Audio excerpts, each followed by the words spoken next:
tek kështjella e Rustemit.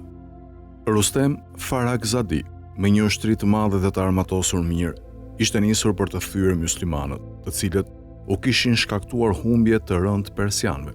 Ushtria hyri brenda Kadisijes. Myslimanët, në drejtimin e Sad Vekasit, ishin vendosur përballë Kadisijes. Sadi kishte përgatitur disa trupa si front të parë dhe komandën e tyre ja kishte besuar Zuhretu ibn Abdullahut. Rustemi, i cili kaloi një natë në Kadise, doli të nesërmen jashtë qytetit dhe qëndroi për një farë kohe mbi një kodër, duke vërtetuar gjendjen e kampit të myslimanëve. Vuri re që armatimet dhe përgatitjet e myslimanëve nuk ishin të asaj shkalle sa të shtinin frikën.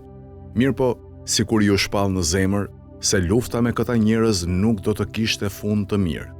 Rustemi qysha atë natë me anë të një mesazhi thirri Zuhretu ibn Abdullahun, duke i ofruar para e duke i propozuar që të bënin paqe dhe ata të ktheheshin andej nga kishin ardhur. Me plot mburrje e krekosje, siç e kishte zakon, Rustemi thot: "Ju keni qenë fqinjët tanë dhe ne jemi sjell për herë mirë me ju. Ju keni qenë dhe në mbrojtjen tonë. Sa herë që ju vinte ndonjë kërcënim në ndonjë rajon, ishim ne ata që ju mbronim. Historia e dëshmon këtë gjë." Kur fjala e Rustemit mbërriti këtu, Zuhretu i tha: "Të gjitha ato që ju thatë për të kaluarën janë të vërteta, por ti duhet të kuptosh këtë realitet. E sotmja nuk është më si e djeshmja. Ne nuk jemi më ata njerëz të cilët kërkonin të mirat dhe pasuritë e kësaj bote.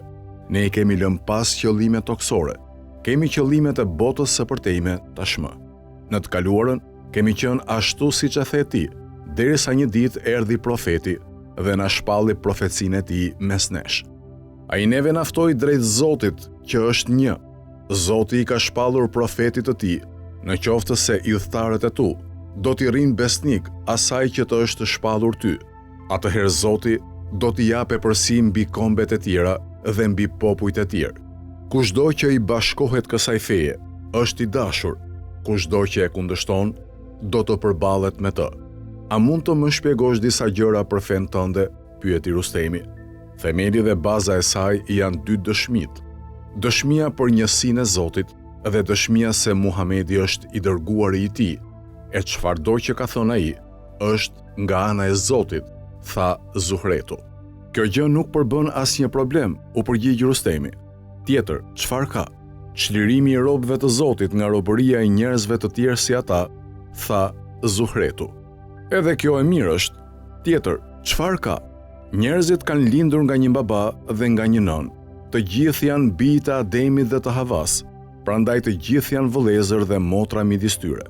Edhe kjo është shumë e drejtë. Po ti pranojmë këto që thoni, atëherë ju a do të ktheheni? E pyeti Rustemi. Po, u përgjigj Zuhretu. Betohem për Zotin që nuk kemi më punë në tokat tuaja, përveç se për tregti dhe shkëmbime mallrash.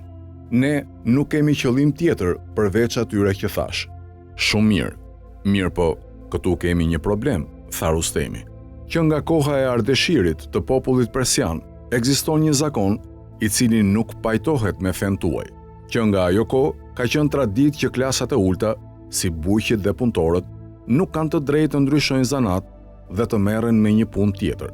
Nëse këto klasa do të ndryshonin zanat e do të ngriheshin në pozitë, duke u rreshtuar në mesin e klasave të larta të aristokracisë, duke e shtrirë këmbët përtej organit të tyre, atëherë do të krijohej konflikt me shtresat e klasat e larta të aristokracisë dhe të elitës. Pra, është më mirë që një fëmijë bujku ta di që është fëmijë bujku dhe ai Kovaçit ta di që është fëmijë Kovaçi dhe nuk ka të drejtë të bëj punë tjetër përveç atij zanati. Mirë po, ne jemi më të mirët nga të tjerët për të gjithë njerëzit, u përgjigj Zuhretu. Ne nuk mund të jemi si ju e të bëjmë kështu lloj ndarjesh në mes të njerëzve. Ne kemi besim që atë urdhrin e Zotit ta zbatojmë edhe për ato klasat e ulta. Ashtu si e thash, ne kemi besim që të gjithë njerëzit janë lindur nga një baba dhe nga një nën.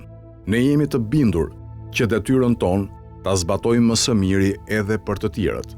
Edhe sikur ne ta bëjmë detyrën tonë, ata të mos e bëjnë, sërish ne nuk pësojmë asnjë dëm.